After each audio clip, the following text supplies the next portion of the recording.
সম্মেলন কাউন্সিল 2025 বাংলাদেশ জাতীয়তাবাদী দল মঠবাড়িয়া উপজেলা শাখার 2 নং ধানিসভা ইউনিয়নের আমার শ্রদ্ধাভাজন ভাই বোনেরা, আমি জাতীয়তাবাদী স্বেচ্ছাসেবক দল কেন্দ্রীয় সংসদের পক্ষ থেকে আপনাদেরকে জানাই রক্তিম শুভেচ্ছা অভিনন্দন। বন্ধুরা আমার, দীর্ঘ অনেক বছর পরে আমরা একত্রিত হতে পেরেছি, আমরা মন খুলে কথা বলতে পারছি।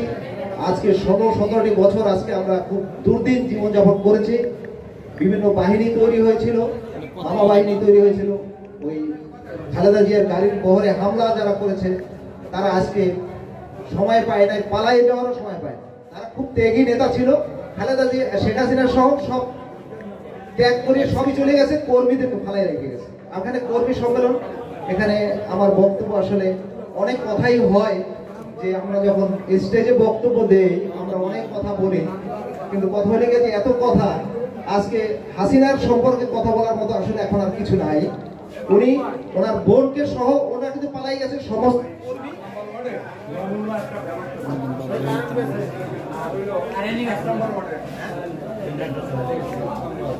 অটো করা উচিত, কারেন্ট যাওয়ার লগে লাগ চললে উঠবে হইয়া।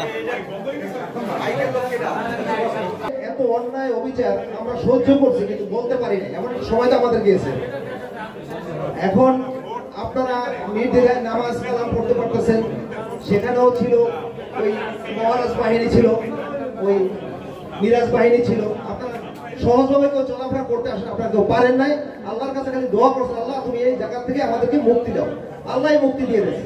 ভাত খাইয়েও যাইতে পারে নাই, ভাত রাঁধছে হাসিনার ঘরে, ভাত রাঁধছে, কয় যে আমি ভাতটা খাইয়ে রেখে না, সবাই নাই থাকে, মানে জোর করে তাকে উঠে দেওয়া হয়েছে। আসলে আল্লাহর তরফ থেকে এই ঘটনা ঘটছে, এটা আসলে আমরা কেউ কিছু করতে পারিনি। বন্ধুরা আমার, আজকে এই সম্মেলনে আপনারা যারা জাতীয়তাবাদের বিশ্বাসী, যারা ধানের শীষের বিশ্বাসী, তারেক রহমানকে যারা শ্রদ্ধা করেন, খালেদা জিয়াকে যারা ভালোবাসেন, আজকে তাদেরই একটা সম্মেলন।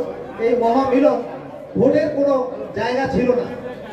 এই ভোট শুরু হয়েছে, ইনশাআল্লাহ সামনের নির্বাচনগুলো হবে ভোটের মাধ্যমে, ব্যালটের মাধ্যমে। রাতের আধারে কোনো ভোট বাংলাদেশে আর হবে না ইনশাআল্লাহ।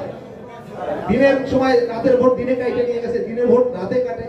আমরা চাই আজকে আপনারা যারা আছেন আপনাদেরকে সাথে নিয়ে, আমি এই ফকির বাড়ির সন্তান, আব্দুল ফকির আমার বাবা। আমি ঢাকাতেই, আমরা ঢাকায় রাজনীতির সাথে আমাদের বেশি জড়িত, মঠবাড়িয়ার সাথেও সম্পৃক্ত আমরা আসছি। ইনশাআল্লাহ আপনারা সুষ্ঠু সুন্দরভাবে, যাকে আপনারা সুন্দর নেতৃত্ব মনে করেন, নিরাপদ মনে করেন, তাকেই আপনারা নির্বাচিত করবেন।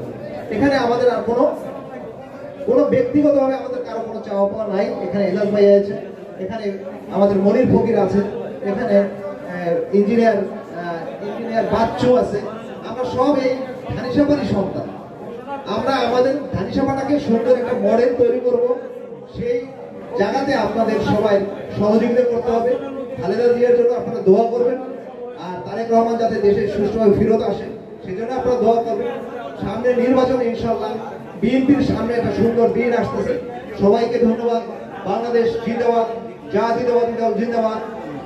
ধানিসভা ইউনিয়ন জাতীয়তাবাদী সৈনিকদের সবাইকে সংগ্রামী সালাম ও শুভেচ্ছা। আসসালামু আলাইকুম।